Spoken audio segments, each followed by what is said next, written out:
Hello guys, it's Bostax. So quick update lang about sa pag-claim ng rewards. So ito, check ko sa inventory. Dito, yung na-claim ko. Ito yung mga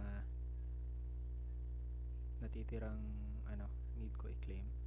So right here, ito nag-yesterday na. So which means 24 hours na to. And pag check natin in-game, so dapat nandito na siya. So check natin sa shop. Tapos upper right, which is ito, product storage, and ito right here, SS drops, ito.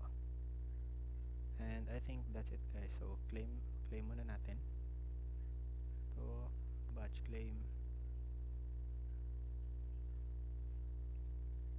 ayun. And I think that's it guys. Soul Desires.